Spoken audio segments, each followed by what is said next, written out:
పండగ పూట గుంటూరు జిల్లా ఫిరంగపురంలో దారుణం జరిగింది. 6 ఏళ్ల కొడుకుని దారుణంగా చంపేసింది సవతి తల్లి. కర్రతో కొట్టి ఆపై గొంతు నిలిమి ఇంతటి దారుణానికి పాల్పడింది. ఎడ్డపాటు మండలం కొండవీడి గ్రామంలో ఈ ఘటన చోటు చేసుకుంది. 2 ఏళ్ల క్రితం మొదటి భార్య చనిపోవడంతో లక్ష్మిని రెండో వివాహం చేసుకున్నాడు కంచర్ల సాగర్. మొదటి భార్య పిల్లలను రోజు చిత్రహింసలు పెట్టింది. ఇన్ఫాక్ట్ చిత్రహింసలకు గురి చేసింది లక్ష్మి. బెల్టు కర్రలతో 2 పిల్లలపై లక్ష్మి దాడి చేసేది. చిన్న కొడుకు కార్తీక్ తలపై కర్రతో కొట్టి ఆపై గొంతు నిలిమి దారుణంగా చంపేసింది లక్ష్మి. పెద్ద కొడుకు ఆకాష్ను పొయ్యి మీద కాలుతున్న అట్ల పెన్నంపై కూర్చోబెట్టి తన ఆ ప్రవర్తన ఒక్కసారిగా అందరినీ నిజంగా అంత దుర్మార్గానికి ఎలా పాల్పడతారు?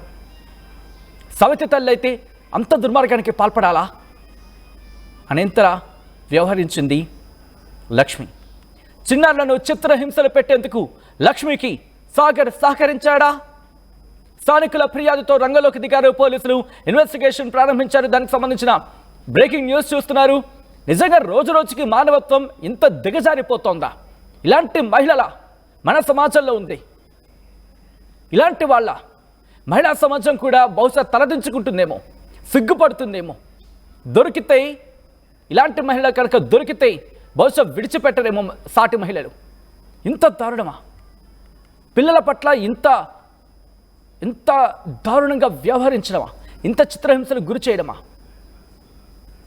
సవతి తల్లి, అవును, సవతి తల్లి 6 ఏళ్ల కుమారుణ్ణి అత్యంత దారుణంగా, అత్యంత అమానవీయంగా, అత్యంత దుర్మార్గంగా, అత్యంత దారుణంగా, అత్యంత కిరాతకంగా, అత్యంత దుర్మార్గంగా చిత్రహింసలు పెట్టి చంపేసింది.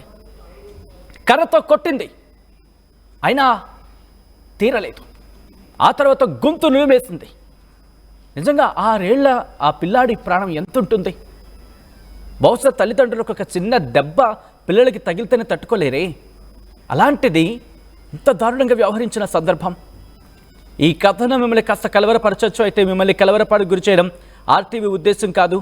కానీ ఇటువంటి కథనాలు చూసినప్పుడు కాస్త కలవరపాటుకు గురయ్యే అవకాశం ఉంటుంది. కాబట్టి దీనికి సంబంధించి తగిన జాగ్రత్తలు తీసుకోవాలని ఆర్టీవీ సూచించడం జరుగుతోంది.